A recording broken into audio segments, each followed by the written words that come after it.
mahasiswi STAI Alkifayah Riau dengan nomor NIM 1238.24.26. Di sini saya akan menjelaskan tentang sejarah Bapak Insinyur Soekarno sebagai pemenuhan tugas penerima takliah Pancasila yang diampu oleh dosen bernama Bapak Jupri Haryanto Zulfan.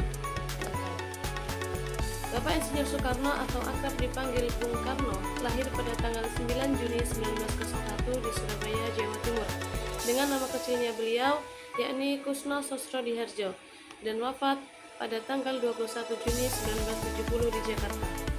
Bung Karno adalah anak dari pasangan Raden Sukemi Sosrodiharjo dan Ibu Ida Ayu Yomanrai. Di masa hidupnya, beliau telah menikahi sejumlah perempuan yakni Ibu Fatmawati, Ibu Hartini, Ibu Ratnasari Dewi, Ibu Kartini Manopo, Ibu Haryati, Ibu Yuri Kesanger, dan Ibu Heldi Jafar. Atas pernikahannya tersebut, Bung Karno dikaruniai 11 orang anak. Sebagian keturunan Bung Karno pada akhirnya ada yang mengikuti jejak sang ayah di dunia politik Indonesia, yakni putri beliau yang bernama Megawati Soekarno Putri yang pernah menjabat sebagai Presiden ke-5 Republik Indonesia, Rahmawati Soekarno Putri dan Sukmawati Soekarno Putri. Pada masa beliau masih kecil, beliau menjalani pendidikan sekolah dasar yang khusus dipersiapkan untuk masuk ke Hargeisa Burger School atau HBS di Surabaya. Pada tahun 1915, Bung Karno pun menamatkan sekolahnya di ILC dan kemudian tinggal di rumah sahabat ayahnya yakni Haji Umar Said Cokroaminoto atau Hos Cokroaminoto yang merupakan pendiri Serikat Islam. Pada akhirnya Bung Karno lulus pada tahun 1921, kemudian beliau pun pindah ke Bandung untuk melanjutkan pendidikannya di Technics Book School atau THS jurusan Teknik Sipil atau kita kenal sekarang sebagai kampus ITB. Di sanalah Bung Karno mendapatkan gelar insinyurnya dengan lulus pada tanggal 25 Mei 1926 Masehi.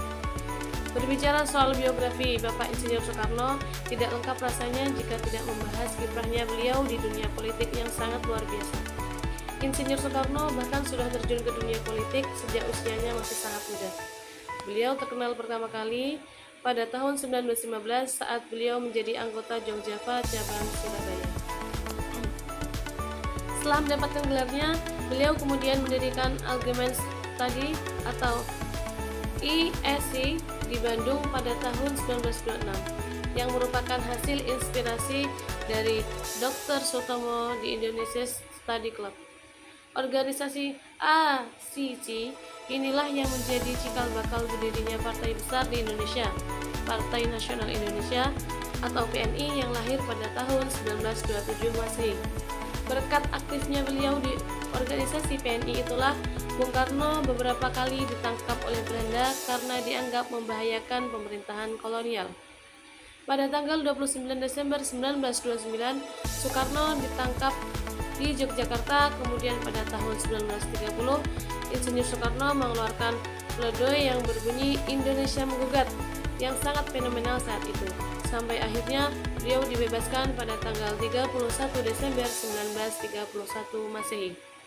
Kemudian pada tahun 1932, Insinyur Soekarno bergabung dalam Partai Indonesia atau Partindo yang masih termasuk pecahan dari PNI karena saat itu PNI dibubarkan dan dinyatakan dilarang oleh Belanda. Namun keaktifan beliau di Partai Partindo inilah yang kembali menghantarkan beliau ke penjara pada tahun 1933 Masehi. Karena pengasingannya yang cukup lama dan sangat jauh, hampir membuat tokoh-tokoh nasional Indonesia melupakan keberadaan dan keterlibatan beliau. Hal itu tidak membuatnya menyerah dan beliau terus mengirim surat kepada Ahmad Hasan, seorang guru Persatuan Islam. Pada tahun 1938, Insinyur Soekarno kemudian diasingkan ke Provinsi Bengkulu sampai tahun 1942. Pada masa penjajahan Jepang tahun 1942, barulah beliau kembali dibebaskan.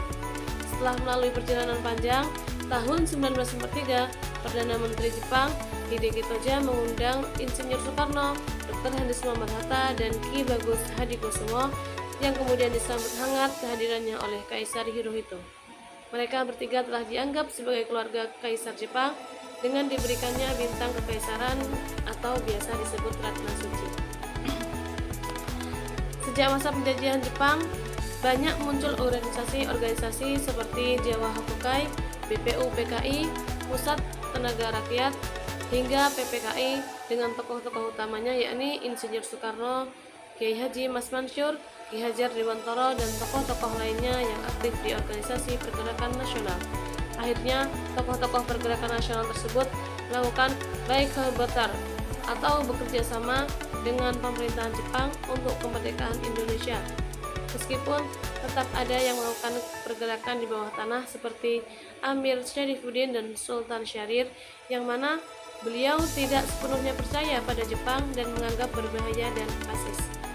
Pada tanggal 1 Juni 1945, dalam sidang BPU PKI, Insinyur Soekarno telah mengemukakan gagasan tentang dasar negara yakni Pancasila yang sampai sekarang masih menjadi dasar negara kita. Selama perjuangan panjang beliau, akhirnya beliau dan Dr. Andes Muhammad Hatta memproklamasikan kemerdekaan Republik Indonesia pada tanggal 17 Agustus 1945. Sejak itulah Soekarno diangkat menjadi presiden pertama di Indonesia dan mulai dikenal sebagai sang proklamator yang didampingi oleh Dr. Andes Muhammad Hatta sebagai wakilnya. Sekian dari saya, kurang dan lebihnya mohon maaf. Aku minkum, wassalamualaikum warahmatullahi wabarakatuh.